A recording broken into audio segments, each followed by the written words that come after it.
A Black and White Cookie, a play by Gary Morgenstein.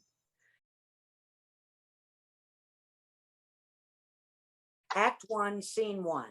Newsstand, Manhattan, mid-afternoon, 2021. The time is spring.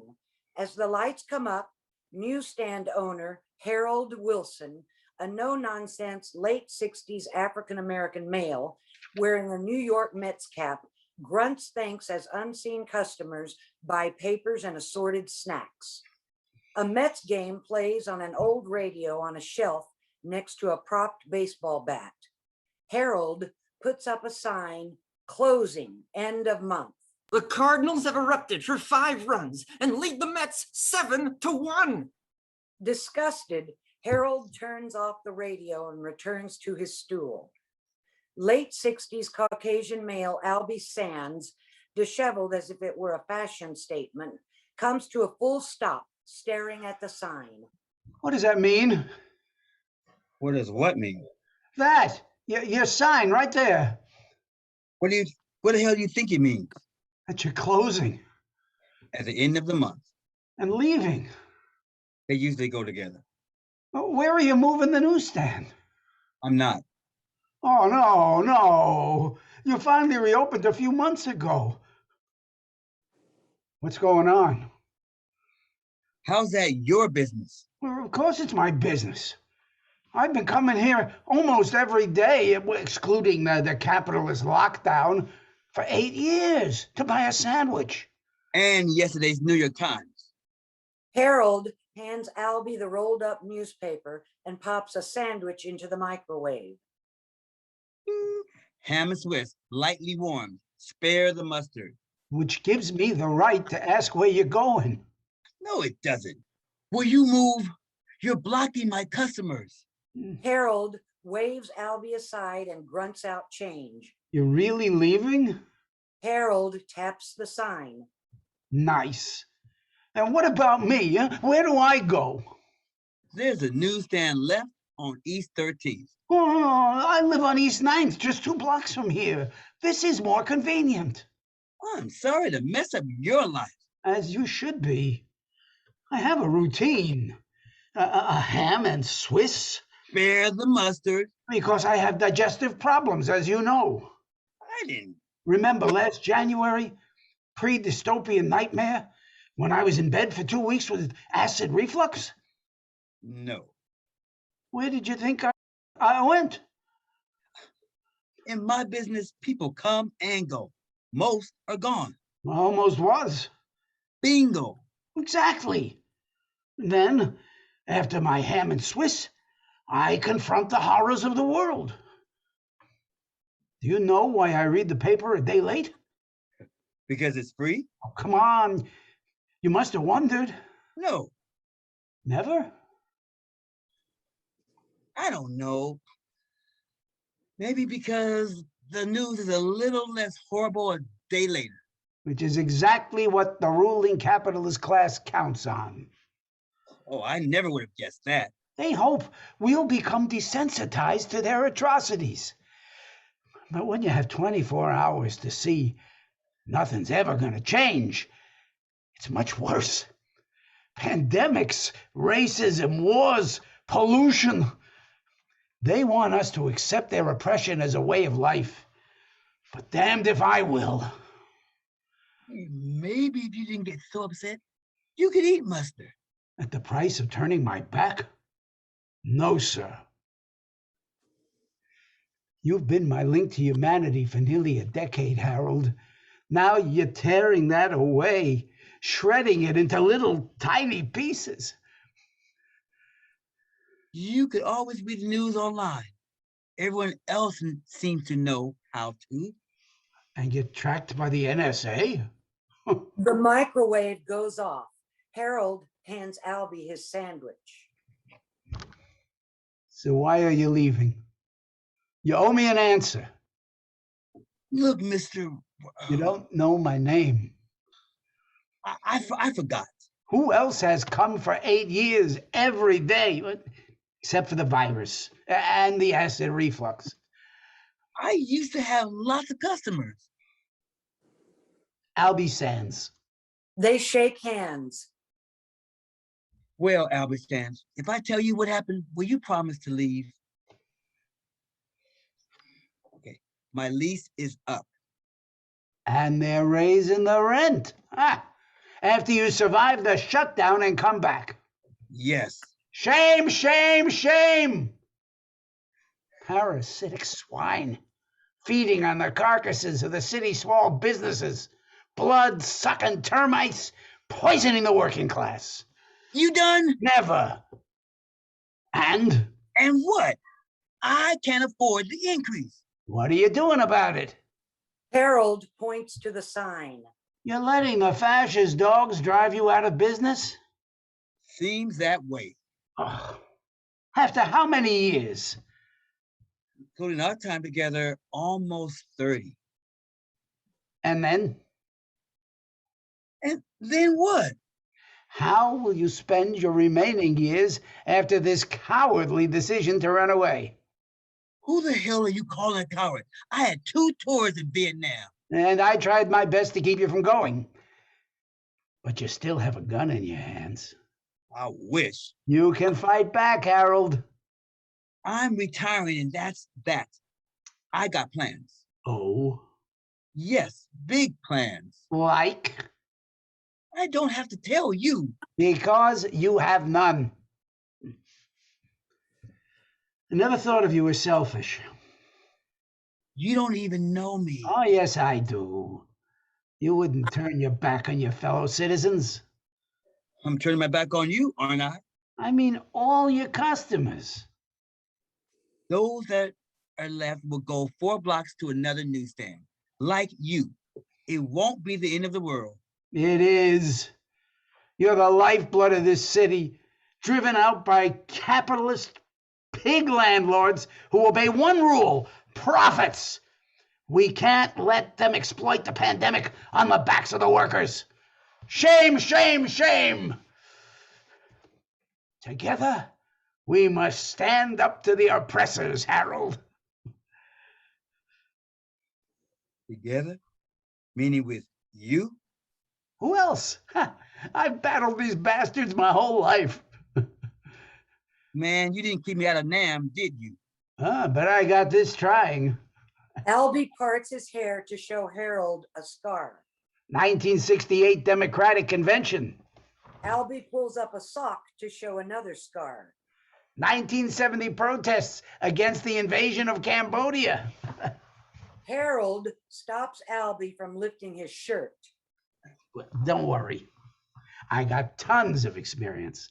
I was deputy press secretary on Gus Hall's 1972 presidential campaign. Who? Gus Hall. You never heard of him? He was head of the Communist Party USA. There aren't any commies anymore. Oh, yes, there are. But now they're called Democratic Socialists. Will you join me and fight for your rights? No. Yes, you will. I said no, I won't. Well, I'll just wait until you change your mind. Albie sits yoga style and begins reading the Times. You can't sit there. You'll drive all away my customers. What do you care? You're closing. Scene 2, Harold's living room, Jamaica, New York, early evening, later that night. The room is comfortably furnished with the feel of having been lived in for a long time. There's running noises from elsewhere in the house. Harold's staring bleakly at empty cartons, considering a framed photograph. The door creaks open. Get out! The door slams shut. Grumbling, Harold returns to the photos when the door opens again. God damn it! Carol Wilson, Harold's 30-something niece, enters. It's just me, Uncle Harold. I thought it was one of those damn children. Soon they'll be tossing food into my cage. The realtor said these folks are interested, which is why they're back, which you wouldn't know since you're hiding. I'm working. Carol shakes an empty carton. You have to throw away something. I will. What about tossing all those New York Post front pages? Never. Those are mementos of every single day I pass the newsstand. There must be thousands. Just over 9,000. And they're coming with me. Unless you suddenly don't have room. Oh no, I can always sell a car to make space in the garage. You don't need 2 cars anyway. Unless you've changed your mind about sharing my ride. Your vintage Ford Torino will be joining you. Good. They don't make cars like that anymore. No, they don't. Carol examines photograph. Oh, Aunt Agnes was so pretty. Oh, yes, she was. You know, and it was her idea to save the New York Post front pages. Okay. And she picked out the Ford Torino. Okay, Uncle Harold. Okay. I have some good news. I got you a subscription to MLB TV. You'll never miss another Mets game. I thought you'd be happy.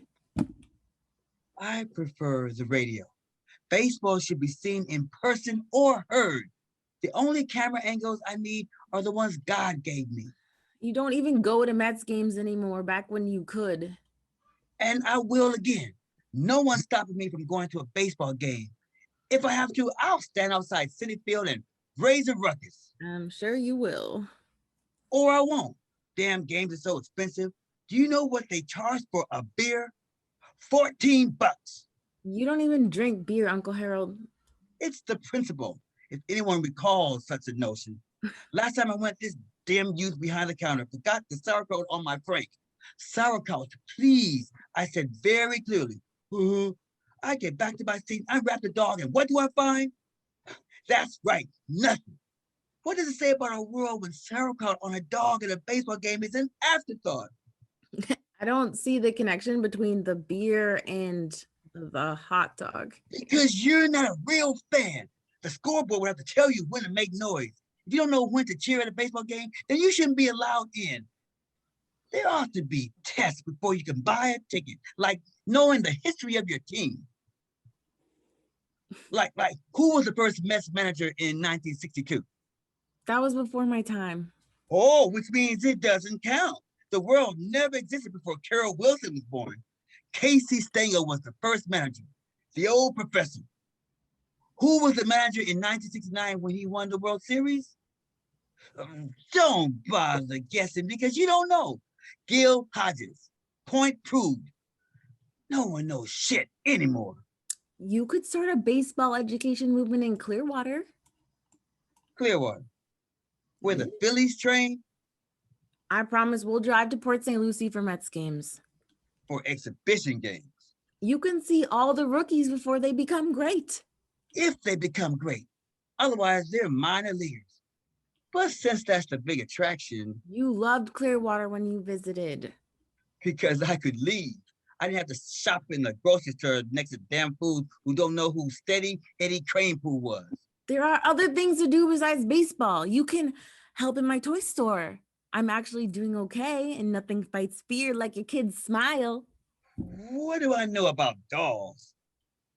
I bet I can find some cool vintage baseball themes. That's a waste of time and money. Children nowadays don't care about the game. The essence can't fit in a tweet. That's why there's all those damn home runs and strikeouts.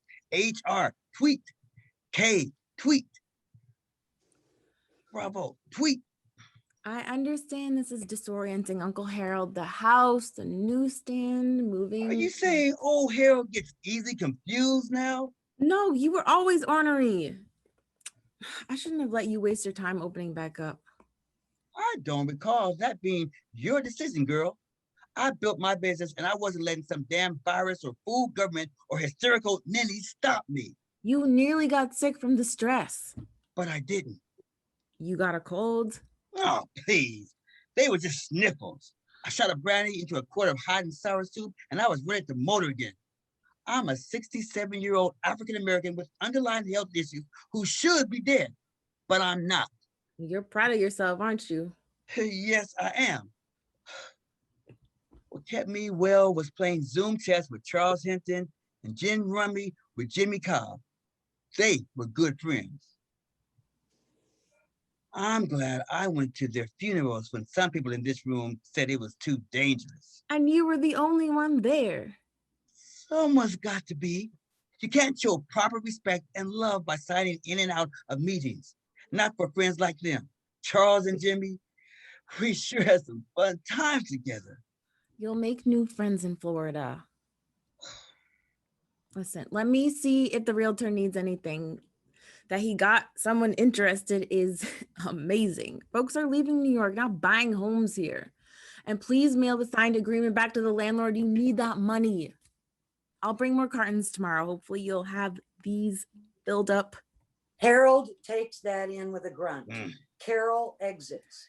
As Harold returns to his packing, a child squeals outside the door. Harold hides. The door creaks open. Harold jumps out. Boo! The child runs away screaming. It's still my damn house!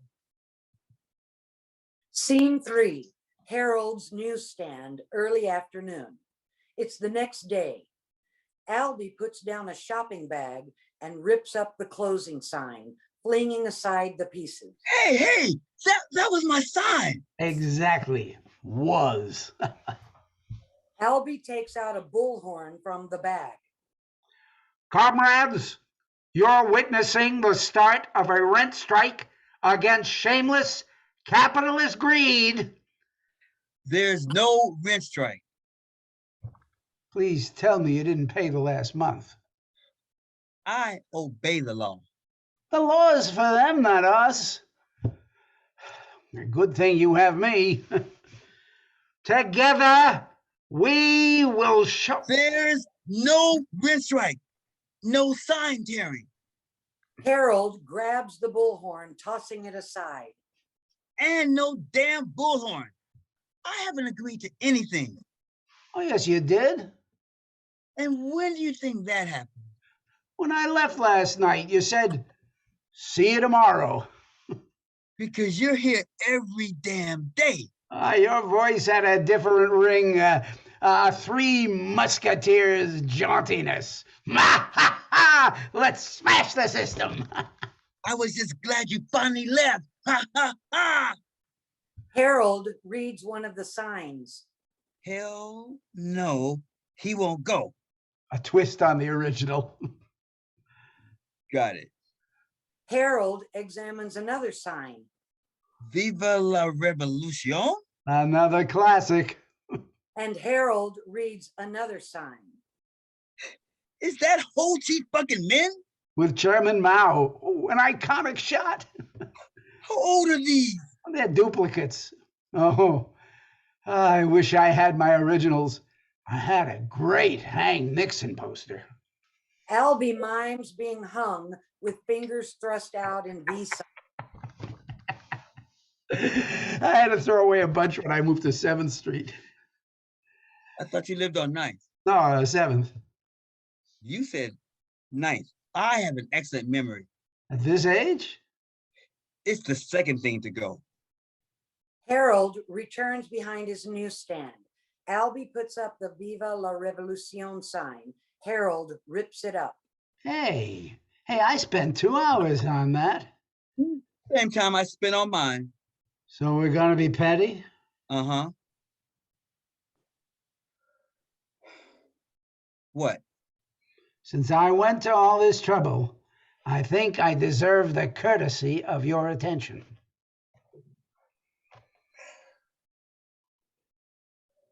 Go ahead. Thank you. We need to highlight your plight. Whoa. Plight makes me seem pathetic. I'm not some sad veteran who sacrificed for his country. No, I'm also a senior, but I'm not that old. I limp when the weather's damp, but I'm not disabled. And don't even think about making me the poor African American. I'm sick and tired of all that hyphenated whining. I don't believe in that either. We're members of the same oppressed class. For all I care, you're a middle-aged Italian-American from New Jersey. Do I look like a middle-aged Italian-American from New Jersey? I'm making a point. Not very well. If I don't want to be a Pole-African American, why would I want to be a Pole-Italian American? Forget about being Italian. You sure aren't middle-aged. I was before I met you. Where's my sandwich? Coming up. I don't even like Jersey. Harold pops the ham and Swiss into the microwave. They stare as the machine beeps 10 seconds. Albie takes a big bite. I suppose next you're gonna talk about doing that stupid tweeting and stuff. Oh, please. Did Martin Luther King change America by twittering photos of his dog? No, he was too busy getting attacked by one. Exactly. Social media's nonsense. Damn straight. I don't even have a cellular phone. Tracking. How do you talk to folks? Like this here, in person. What if I wasn't here, in person? And you obviously didn't want to talk. I don't have anybody to call anyway. Gotta be someone. Nah, there's no one. Harold handles a few more customers. Who's the real estate company? PMP Realty. Has your lawyer met with them yet? I don't have one. This is the first good news I've heard. Attorneys are leeches in tailored suits. I'm with you. My brother lost his shoe store with his Jewish lawyer, bled him dry. Now, how many times have you met with PMP? Well, none. Not once? Didn't I just say that? They notified me by mail. I was very unhappy. Oh, my. Don't you, oh my, me. I wrote a tart letter. Heavens, no. I explained I was Very unhappy. Yes. I asked them to reconsider their decision given the length of my tenancy. I always paid my rent on time, no matter what. My wife got sick a while back and the bills were awful, but I was never late. Not one damn month. Not even during the corona crowd when I was closed. As a businessman, I said, I understood if they had to raise the rent a little, but I couldn't afford this kind of hike. They reminded me I have until the end of the month to vacate. They made no counter offer, naturally. Nothing. Just pay the increase. But you won't. Because I can't. I even responded by registered mail to show them Respect. yes. Though they showed you none. No. This person, JN Fam. JN Fam, has treated you like garbage. Hey, no one treats Harold Wilson like that. Well, Mr. or Ms. JN Fam did, figuring you wouldn't fight back. Well, I didn't. Not until now. Albie picks up the bullhorn. Good morning, everyone. You've all loved Harold Wilson for nearly 30 years for his warmth and dedication.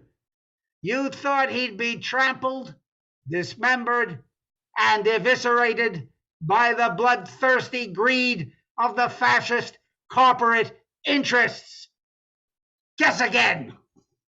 Albie holds up a sign. Hell no, he won't go. Hell no, he won't go. Hell Hell no, he won't go. go. Hell no, he won't go. Scene 4, Harold's living room, early evening, a couple nights later. Harold's wearing a Mets cap and flipping a ball with a happy air. He goes into a mock pitching windup as Carol enters. Harold freezes. I know. Dwight Gooden in his prime. Carol's in a mood, walking amid the cartons as if on inspection. This is all you've packed? I'm going to take care of it today, promise. That's why I'm limbering up. I spoke to PMP this morning. PMP for what? I wanted to see when their check was coming. As Harold begins filling a carton, And they said you never sent the agreement. How do you know it's not lost in the mail? So you did send it? No. And I don't like you checking up on me. But clearly I have to. What's going on, Uncle Harold? Nothing. I'm still negotiating. Negotiating what? Better terms. Let them sweat. I accepted too quickly. They don't have to give you anything. What if they withdraw their offer? I don't think so. Harold flips the ball, which Carol snatches away. Why is that? Because they're feeling the heat. I'm letting the pot simmer and then boom. Are you taking your meds? This has nothing to do with my high blood pressure or arthritis, cholesterol. Look, Harold accesses a photo on his cell. It's blurry. Putting on his reading glasses, Harold struggles to enlarge the photo. Carol takes the phone, enlarging the picture and shaking her head. I still can't make it out. it's a petition, girl, For what? to demand my constitutional and moral rights. It's been signed by 86 of my loyal customers and counting. Wait. Harold holds up a t-shirt. Hell no, he won't go. Hell no, he won't go. I'm the he. I don't understand. I'm fighting back. You're not closing the newsstand? I won't have to. The landlord will cave and keep my rent the same. Hell no, he won't go. Hell no, he won't go. Uncle Harold, Hell no, he won't go. stop chanting. Hell no. You can't publicly attack PMP. Why not? Viva la revolution! We're making history, Carol. No one's ever locking me down again. Who's the we? The we be me and my campaign manager, Who be? Albie Sands. He's a veteran of the Gus Hall presidential campaign. Albie's a very sharp guy. You know how the Jews think. He's got all the bases covered. You're working with a Jew? Calm down. Albie's not one of those religious guys with dreads for sideburns. Have you forgotten what they did to your brother? The lying Jew lawyer pretending to fight the greedy Jew landlord while they're together, they secretly screw daddy? My landlord is Asian. Asians are just Jews with better noses. Albie's different. They're all the same. Some are good. That's not what you said after daddy died. I said a lot. I was angry. My brother had just killed himself. Albie's helping me. Why? What do you mean, why? It's a simple question. Why some big Jew activist helping a Black newsstand owner? This is his political comeback. And how long have you known him? 8 years. You've had a Jew friend for 8 years? I didn't say he was a friend. Then what is he? I don't like being interrogated. I'm asking questions you should have asked. Albie's a customer, but a steady one, who every day, Out of nowhere decides to lend a helping hand. it was a little abrupt, but he saw that I was closing, and he depends on me. I forgot what that was like. How much are you giving him? What the hell are you talking about? You don't think he's after the money? I never mentioned the 25,000. Jews can smell money through a steel wall. He wants a share. No, not Albie. And what happens if Albie's really different and not one of the smart Jews? What if PMP tells you to go to hell? They were gracious to offer you anything. They just wanted me to go quietly. So what? You need the money, Uncle Harold. That's why we're selling my house. That family's offer was very low. The market stinks. After everything, paying off the 2 mortgages, you'll barely clear a few thousand. That can't be. But it is. And the hell with them. We'll get a better realtor. I don't care if the whole goddamn city moves to Maine. This is a fine house. Not anymore. How dare you insult my home? Please, Uncle Harold, please. The place has been falling apart for years since Aunt Agnes died. I just got a little sidetracked. I'll get back to fixing things. I've been too busy packing cartons. Kicking aside a box, Harold grabs a hammer off a shelf, looking around for something to bang. Are you saying I'm too old to repair my own damn house? No, damn it. I just don't want to find you with your brain splattered on a wall because some Jew filled your head with nonsense. Carol exits. I can fill my own head with nonsense. Harold grabs a ladder, fussing to open it, then climbs up, nail in mouth, hammer in hand. He angrily swings the hammer, but loses his balance, nearly falling. Scene 5, Harold's newsstand, early afternoon, a couple days later. Mitchell Reed is a bored 20-something Caucasian male who nods diffidently as Albie introduces him to Harold. Yeah, Mitchell's dad and me go way back. We were the first commissars of the Free Palestine movement. Forest Hills, 1973. Dad sends his regards. Yeah, where's Murray now? Israel. Still fighting the fight. Retired. A voice like his can't be stilled. You've never met my stepmother. Apologies for the late reply. I rarely open hard mail. I probably should just have dropped it off. I live on 5th Street. I thought it was 7th. 5th. I know where I live. Anyway, here we are. Yep. Mitchell and Harold spend a moment staring. Mitchell goes toward the bat behind the counter. Oh, cool bat. Can I take a swing? No, Why not? that's for the punks. Punks. Oh, punks. Got it. Like people who rob you. No, the ones who try. You got any other questions being a reporter and all? I usually don't do this sort of thing. I only keep the Proletariat Awake website online to annoy my stepmother. She's a Republican. Oh, Well, so am I. how's that possible? Why, because I'm black? Because you're smart. And when I came of voting age, the Democrats had George Wallace and all those kindly segregationists. So I voted for Nixon Oh, oh. because he didn't want our sacrifice in NAM to be for nothing. What? You communists think both parties suck. They do, but all pigs aren't equal. I'm very sorry. Don't you apologize for me. This is a free country. No, it's not. Actually, Harold, sympathizing with the fascists makes the story even stronger. Now he's throwing off the chains. Say what? Once he realized he's been betrayed by people for whom he's voted for 50 years. 50 years. It's okay. Fine. My dad said to write whatever you want, no matter how much you offend me, because you saved him from being beaten to death by a cop. Loyalty.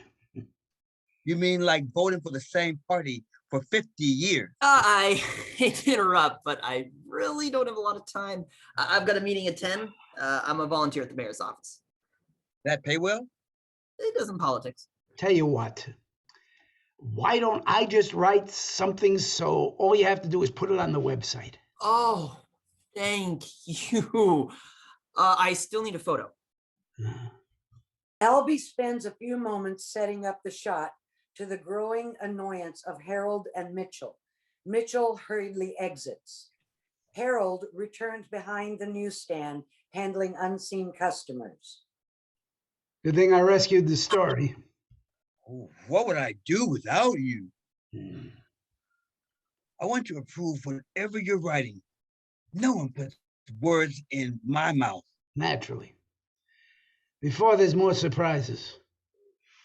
Anything else you forgot to tell me? Nothing important. Let me be the judge of that.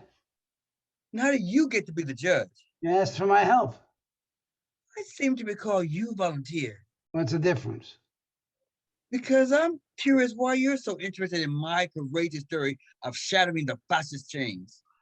Well, that's good. Oh, we're friends. No, we're not. Well, I think we are. You didn't even know I liked Ronald Reagan Oh, please. or George W. Bush Oh, I said, or don't. friends know these things. We're becoming friends. Eventually. Why else would I do this? That was my original question. Well, as I told you before, I fight for the underdog. That's enough? It is for me. Because there's nothing else to be gained. Like, I don't know, money? you think I'm doing this for money? Isn't that what you people always want? Which people? You people. Oh, those people. Mm. Albie measures his nose with his index finger, making a hook. That is so wrong. You should know better. Jews and blacks have been screwed more than anyone else. Go anywhere in the world, from the tiniest village to the biggest city, and you'll find someone who hates at least one of us. Fair to blacks. Fair to Jews. Give me a language, I'll give you a fair.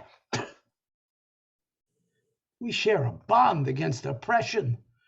We've marched together, fought together. A special bond. And you say such a thing? Shame, Harold Wilson, shame! Don't you wag your shame finger at me. I just want the truth. No, that's bigotry. You're calling me a bigot? Yes, sir, I am.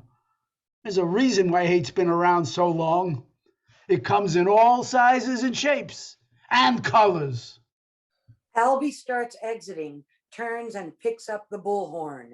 I wasn't even bar mitzvahed.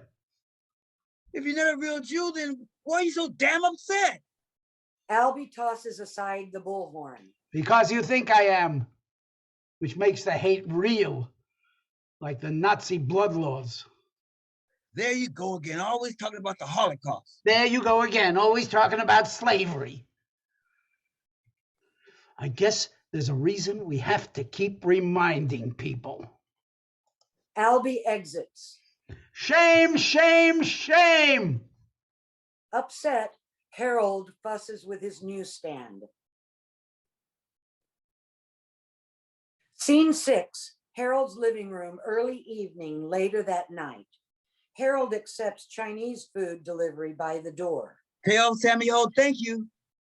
Harold spreads out the cartons on the kitchen table and turns on the radio, eager to eat. That shot's deep into the left field seats, and the Mets now trail 11-1. That team will bury me yet. Harold snaps off the radio and plops on a chair, turning on the TV. Vladimir Lenin led the Bolsheviks to victory. With a grumble, Harold changes the channel. Mao Zedong's armies swept across China. One more channel change. To life, l'chaim. Harold switches off the TV and puts on his coat. Every damn time I get mixed up with a white person. Scene 7, Alley, Manhattan, evening, an hour or so later. Harold searches past a garbage can and sees Albie curled up in a corner. With a weary sigh, Harold shakes Albie awake. Hey, comrade. Albie bolts up and salutes. Who are you? Richard Nixon. Albie scurries away in terror. It's me, Harold. Harold? Yeah, Harold Wilson of Harold's Newsstand. How'd you find me? I asked every old person on 9th, 7th, and 5th Streets if they knew where the big mouth commie with the crazy hair lived. Damned informers.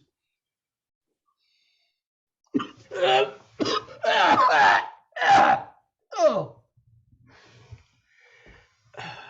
Are you drunk? No.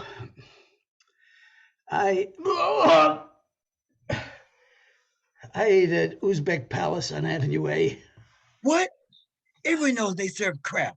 Why would you do something that stupid? To spite you. By going to a competitor? Yes, Hearing that $3.99 right out of my pocket.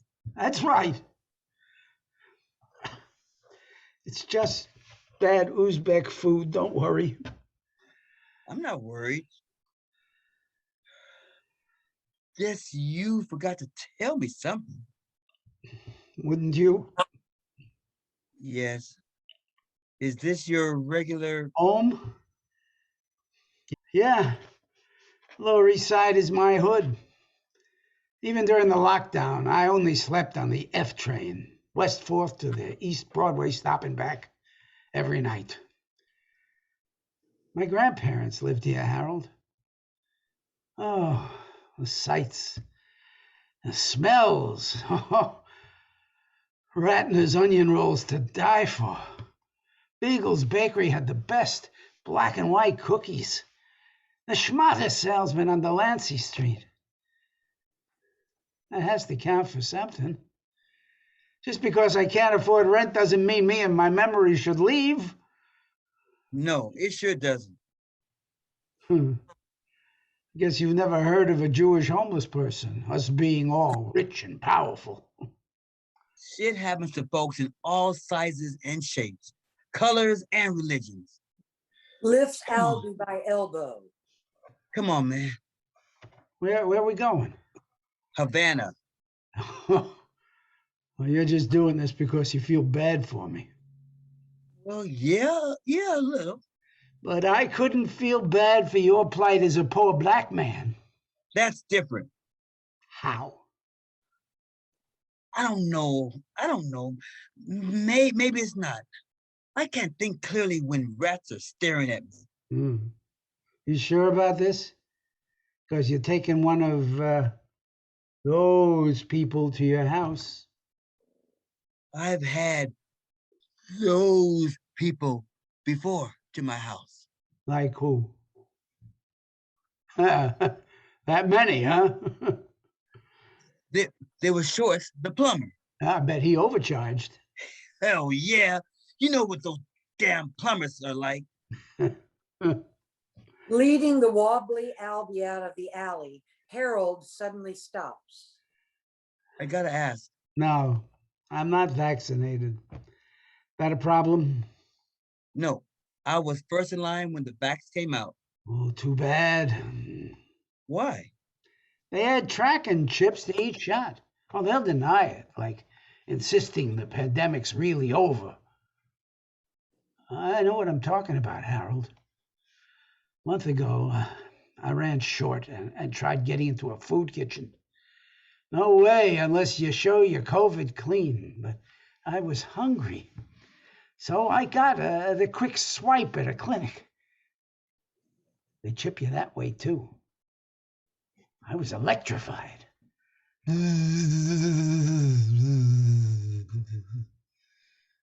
Now I put aluminum foil in my shoes to block the signal.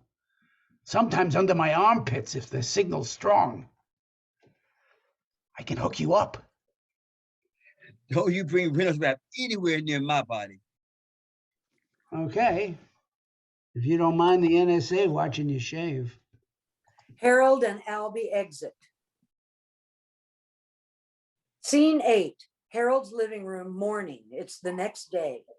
As Harold makes eggs, Albie stumbles in wearing a too large bathrobe. Morning. Morning. Sleep well? I'm used to firmer mattresses, but I managed. You sounded restless. Oh no, was I screaming? Only for an hour or so. Sorry. It developed subconsciously to keep people from robbing me. Who wants to wake up a crazy person?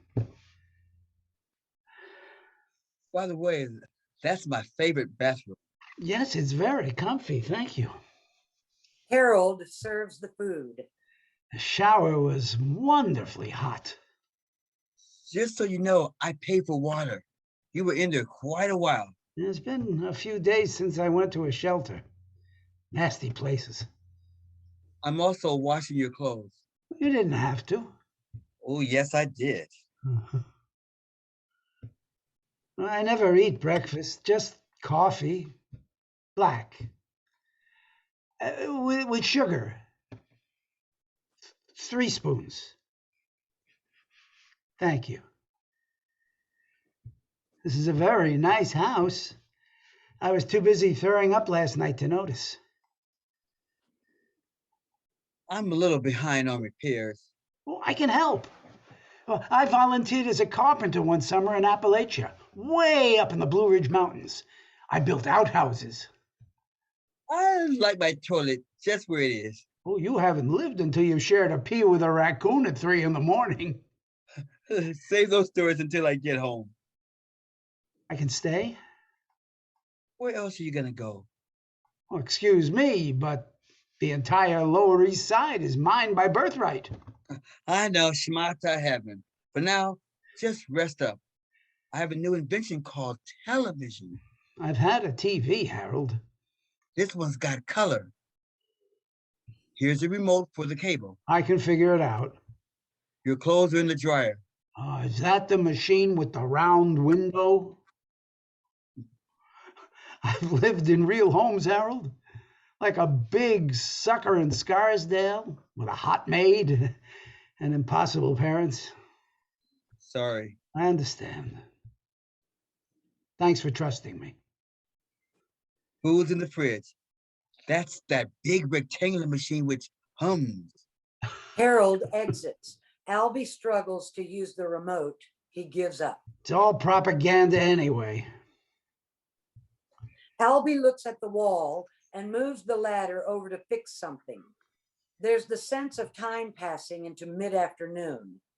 Wearing a black painter's hat, the bathrobe splattered with paste, Albie's applying paste with a brush when Carol enters, startled.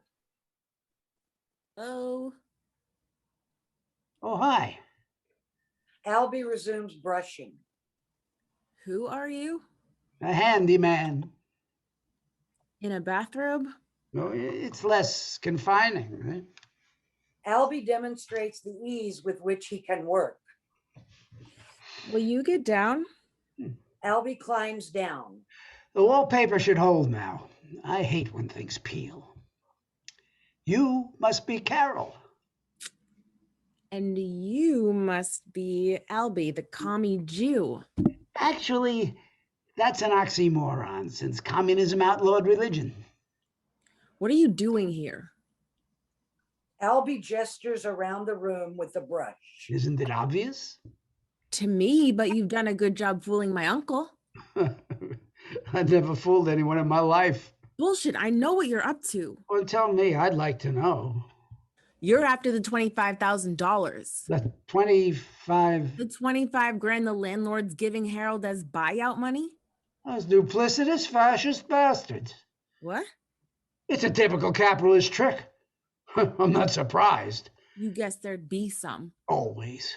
Sounds good, doesn't it? No, it's a bribe so Harold won't go public about them stealing his business. They offered that before you became involved with your hell no, he won't go chance. That doesn't matter. Their corruption is timeless. And you wouldn't take any of it? Money, money, money. That's all you people ever talk about. I already told Harold I don't care about any fucking money. Well, my uncle cares. Oh, not anymore. Harold's fighting for his principles. Rich white folks have time to fight for principles. The rest of us have to eat. If Uncle Harold doesn't get that money, he's left with 2 mortgages on a house falling apart and no money in the bank. No job, no pension, no nothing. At his age, what's he supposed to do? I was just trying to help. Since when do Jews help anyone but themselves? That's how so few of you have so much. Albie lifts his arms in the oversized bathrobe. Again, Carol's unsettled. You all still have this. Yes, we do. Guess I should go. That'd be best. Albie examines the stained bathrobe. I should clean this. I'll do it. Albie slowly takes off the bathrobe, which he hands to Carol. Albie's in oversized boxer shorts and a too large t-shirt. Albie starts pulling off the t-shirt. What are you doing? It's Harold's shirt. Leave it. As Albie tugs at his boxer shorts. For God's sakes, that too. Albie exits to get his clothes. Carol agitated. Albie returns dressed. Sorry. I didn't mean to cause any trouble. Harold's a very nice man. I like him very much. Tell Harold that, please. Albie exits.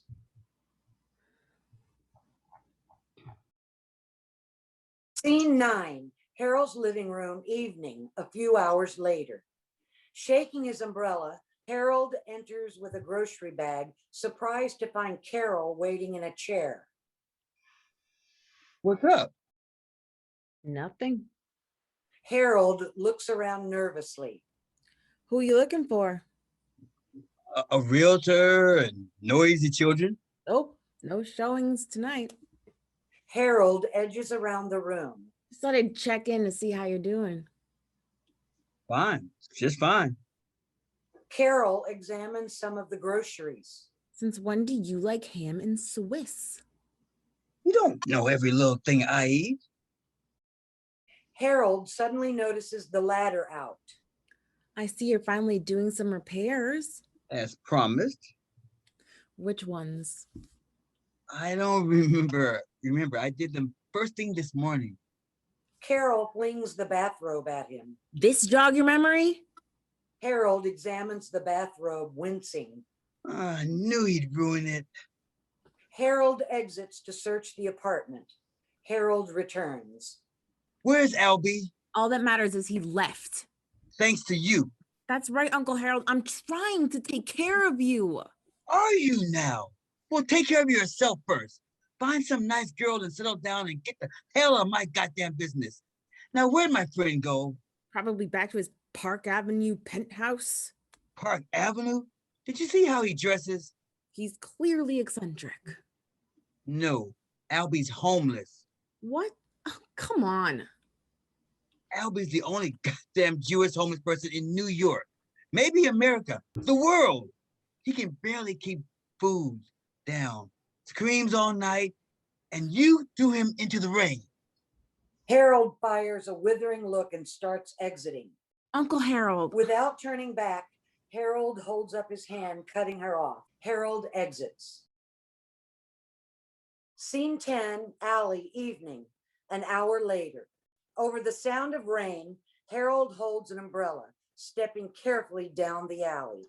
This is absolutely the last damn time I'm coming here. Harold stops at the sleeping Albie. Harold puts his coat over Albie, who, coughing flu-like, moves away. Help! I'm being kidnapped! What the? No! Help! Leave him alone. My friends will protect me. I'm asking for $1 million ransom. You need help, mister? Can't trust anyone. I apologize for Carol. She was way out of line. That's okay. You're lucky to have someone who cares so much. Then what the hell do you think I'm doing here? I don't know. Aren't you afraid I'll steal your buyout money? I can't imagine what you spend it on. You still should have told me. Yes, I should have. But I was embarrassed that they offered it and that I had to take it because I had no choice. Until now. 25,000 is a lot of money to turn down. More than either one of us ever seen. Well, I almost had a couple of million when I was 21. Yeah, I know. I know. But I was disinherited by my father when I became co-commissar of the Free Palestine movement. Besides Shiva, you know what that is? It's a Jewish ceremony for someone who dies. Sounds like my great uncle Nathaniel, who said I was a damn fool for going to Nam and fighting for the grandsons of slave owners. Called me Rebel Hal. What a prick. Like dear Dad. We're way more damaged by our crazy ass families than anything anyone in a white hood ever did to us. More bad Uzbek food? Oh, chronic sinusitis. I've had it so long Joe Biden wasn't in politics. Oh, that's the truth, Harold. I'd swear if I believed in God. Okay. Let's get out of this ring. No. What do you mean, no? You're not coming back? No. You're just gonna lay there shivering in an alley when I'm offering you clean sheets, meals, indoor plumbing. I'm not prepared to pay your price. I'm not charging. I'm talking about what people expect when you try to behave like them. You mean like normal? Which I was never good at. Oh, I just can't handle pressure. After a while, you end up paying your own price. This is just easier. You figured fighting for me would be different? Yeah. But sooner or later, I would have screwed up. Eunice did us both a favor. What about Gus Hall? We got crushed by Richard Nixon. Harold lifts Albie's hair, Chicago? touches other side. Forest Hills. That was a long time ago. At this age, everything's a long time ago. I haven't been a real activist since the 1980s nuclear freeze movement. I felt so old marching in the BLM protests. Proud, but ancient. I don't think I can do this anymore. Now, come on. We already lost the first thing to go, sex. Though I'm hoping it'll come back someday. And the second, memory, you're gonna make me lose the third, What's that, hearing? faith. How can you believe in someone who sleeps in an alley? Isn't that the definition of faith?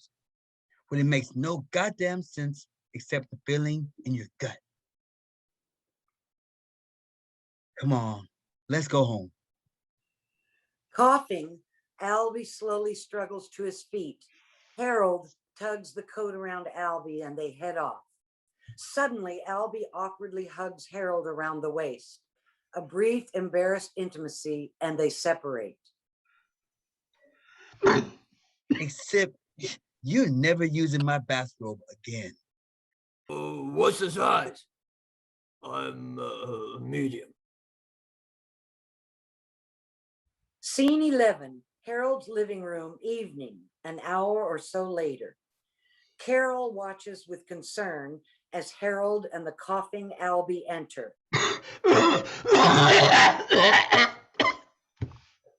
Nice to see you again. God, he's sick. Chronic sinusitis. From Joe Biden's early days. He could have COVID. He said he doesn't. And you believe him? Yes, I do. Has he been vaccinated? Chips, chips, chips. What? They watch him shave. Well, you relax. He's probably immune. Because I'm a Jew and we invented the disease so we could make money selling the vaccine? No, fool, because you're E.T. At least make him go to a clinic for the instant test. No way. Stop worrying, Carol. There have been cases of people still getting infected. It's rare. You'll be fine. Damn it, you stubborn old goat. I'm worried about you.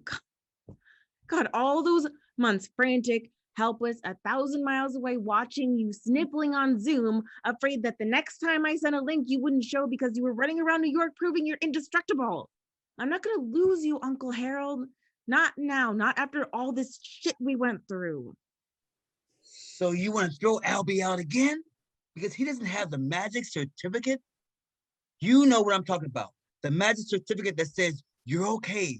How many times have they demanded that of us because of who we are? There's no comparison. The hell it isn't. being different is being different. And fear is fear, no matter the disease.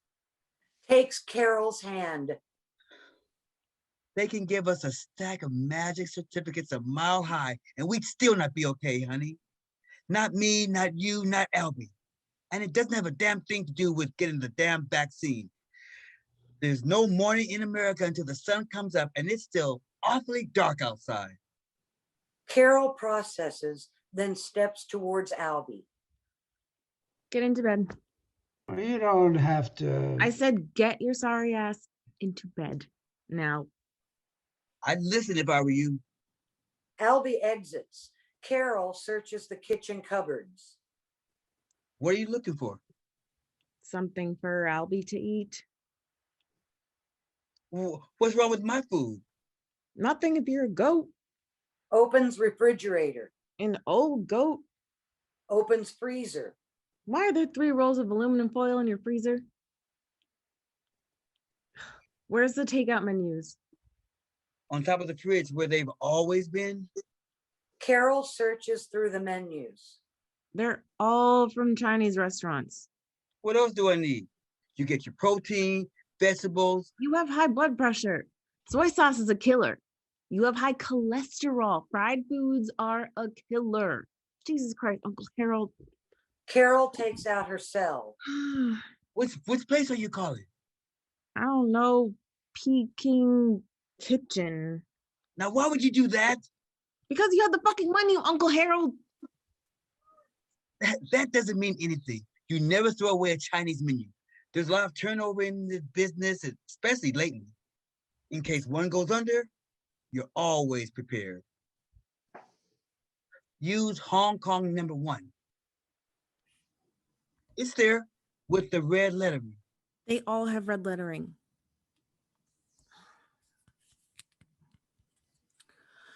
Hello, I'd like to order for delivery. Ask for Sammy Ho. What? Sorry, what? Ask for Sammy Ho. He always takes care of me.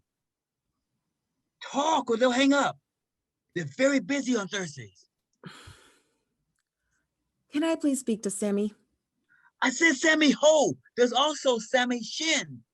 Hi, Sammy Ho. This is Harold Wilson's niece. Yes, he is. I'd like a quart of egg drop soup. The hot and sour is much better. Shut up. Okay, can I also get absolutely plain white meat chicken? Thank you. Yeah, he is. Also some steamed broccoli and 3 mushy vegetables with brown rice. I prefer General Chow's chicken. Carol cuts off Harold with a glare and hangs up. Carol tosses money on the table. I don't need money. You do now that you've blown 25 grand. Carol heads toward the bedroom. Do you have any masks left? Nope, burn them all.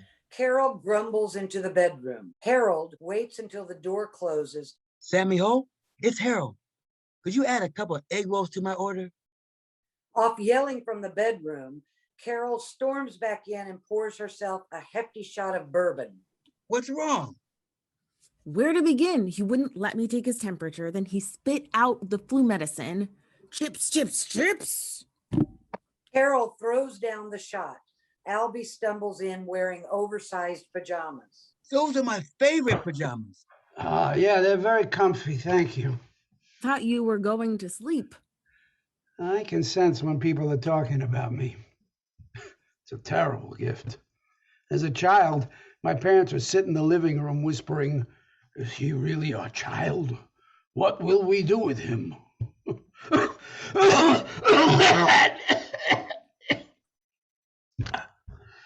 Never mind.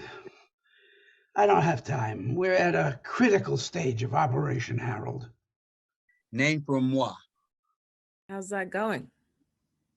Albie got me an interview with a commie website. You done with my answers yet? Yeah. I'd love to read them. Please. They're in my briefcase.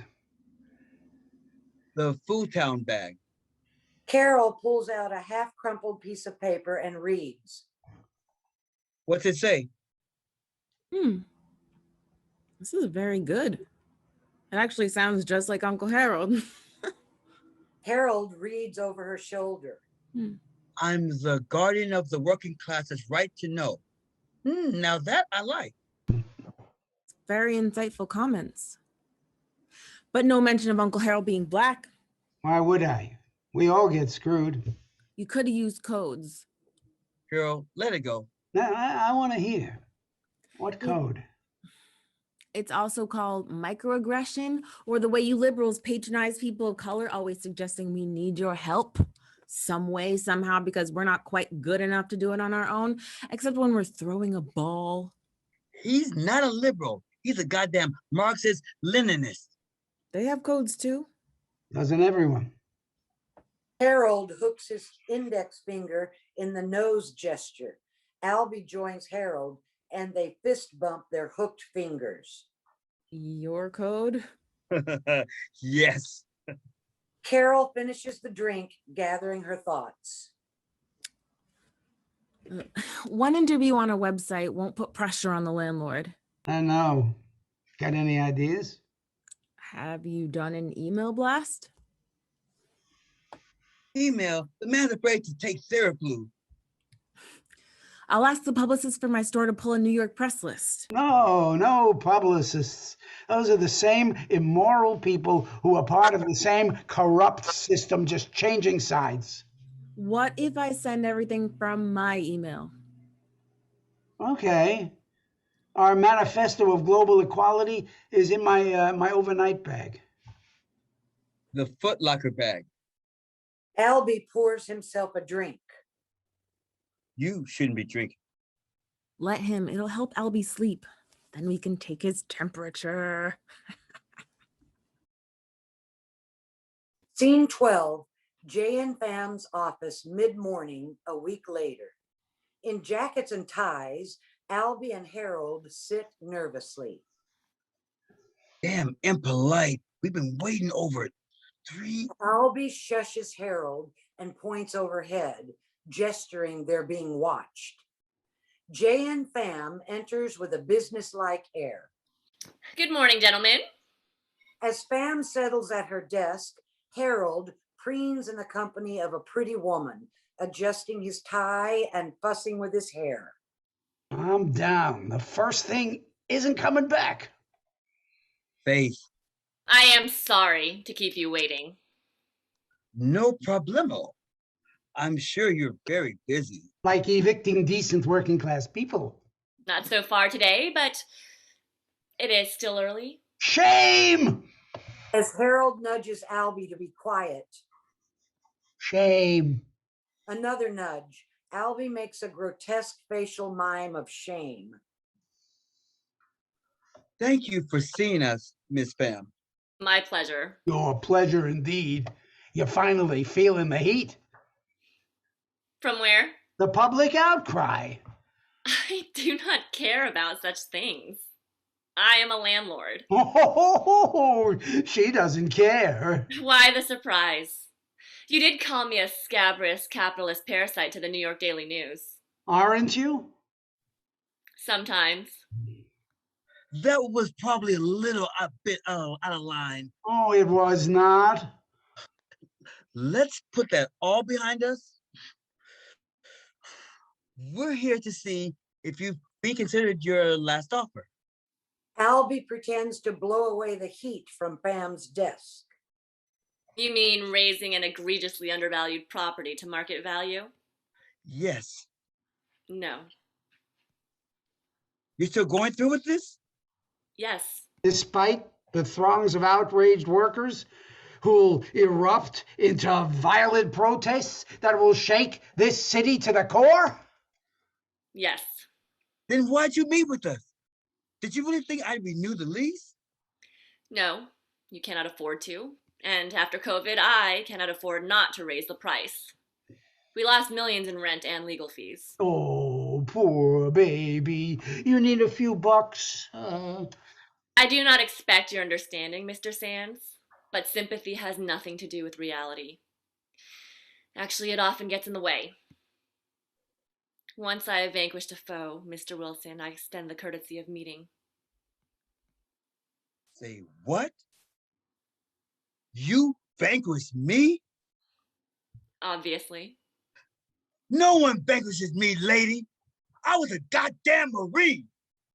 Keyshin Valley, 1970. All night long, the books picked up my friends one by one. I'd hear the shots, the screams, the moans, then nothing. Me alone, bleeding in the damn rain, and mud in my shit and piss, and my prayers. When the choppers came the next morning, there was only 5 of us left from our company. But we marched off like Marines. You vanquished me? For which you won the Bronze Star, Sergeant. How the hell you know that? I like to know about my foes. You went to a demonstration in Washington in 1973 to give back your medal. There is a photo of you alongside other decorated veterans. You went to an anti-war protest? I was angry at everyone. I wish I hadn't thrown away my medal. I dishonored my friends. Just because we lost didn't mean their sacrifice was any less. No, it was not. My family opposed the communists. Both my uncles were politicians who were killed by the Viet Cong. Oh shit, you're Vietnamese. American. Vietnamese American. My parents escaped in 1969 before Ho Chi Minh could finish them off. We all have our stories about coming to this country. 1894. Thank you, Tsar Alexander III. 1761, courtesy of a lot of white folks with whips. Sorry if I offended you, Miss Pham. Not at all. History should teach, not offend. You are a spirited man, Mr. Wilson. Both of you are. I value the wisdom of the elderly. What if I increase the rent by only 20%? I still can't afford that. How about 10%? 5. 7.5. Sorry, I cannot afford to lose money. Stockholders don't understand sentiment. Even if scabrous parasites do? I thank you for coming and wish you both well. Just wait until tomorrow. I am sure you have planned a very energetic response on your final day. I would expect nothing less. Scene 13, Harold's newsstand, late morning, the next day. With lights still down, a crowd chant of "The whole world is watching, the whole world is watching" is followed by Shame, shame, shame! a scuffle, then We shall overcome. We shall overcome. Scene 14, Harold's living room, early afternoon, a few hours later. Harold, wearing a United States Marine Corps baseball hat, and Albie, wearing his black painter's cap and a hammer and sickle t-shirt, carrying a shopping bag, enters somberly. Albie limps slightly. How'd it go? That's wonderful. Well, the swelling's gone down a little. What happened? He tied his ankle to the microwave table. It was symbolic. Of what? 30 years of ham and Swiss sandwiches? Then why'd the fascist thugs drag me to their detention van? They did no such thing. These were very nice Dominican gentlemen. Man, from a right-wing front company called We Haul Everything. Who you spit at? After they threw me down. Trying to cut you loose from the goddamn microwave table. Albie hobbles back and forth, modeling his limp. Everything's gone? Oh no. Albie pulls out a handful of sandwiches. That's it? Albie holds up the leg of a table. We shall overcome. Do not sing that anymore. Harold, moodily sits on a chair. Carol rubs his shoulder. Was this all worth it? Yes, we struck another blow against the ruling elite. Do you mind? I'm asking my uncle. Harold pours himself a bourbon without answering. Dignity, pride, justice. Will you make him shut up? Good luck with that. Hell of a legacy for a life's work. 3 sandwiches and a table leg. The doorbell rings. Harold opens the door. Mr. Harold Wilson. Yes. Harold signs, frowning at the envelope. Who's it from? Bam. Really? Heat, heat. Harold nudges Albie away so he can read the note. So, She said, good fight, Sergeant Wilson. That's it? And the check. for the 25,000. Yes. We should burn the filthy money and send back the ashes. He's right. This is charity. Charity? Have I ever taken a damn cent from anyone? And you're not about to start. Carol goes to take the check, but Harold yanks it away. You're accepting it? I don't know. Pam's paying you off, Harold. Why? I'm already gone. You didn't want the money the first time. Why now? We aren't that bad off. It's not about the money. Look. This is on Pam's personal account, not the company. So what? She's soothing her conscience for screwing the poor old black man. Yeah, typical liberal shit. Stereotypes and slogans. Slogans and stereotypes. That's all we got anymore. This isn't from Pam, the bad landlord. It's just her doing a decent thing as a decent person. I know. What a notion. Well, who the hell are you not to believe her? Who am I? Who is anyone to question her right to be nice as a fellow human being? It's gotta stop, beginning right here. Harold puts the check in his pocket. A moment. We shall overcome someday. I can make the deposit on my way to the airport if you like. Harold gives Carol the check. Where's your newsstand gonna be? There's a spot on Jamaica Avenue just begging for one. As Carol gathers up her handbag, You still visiting me in Clearwater?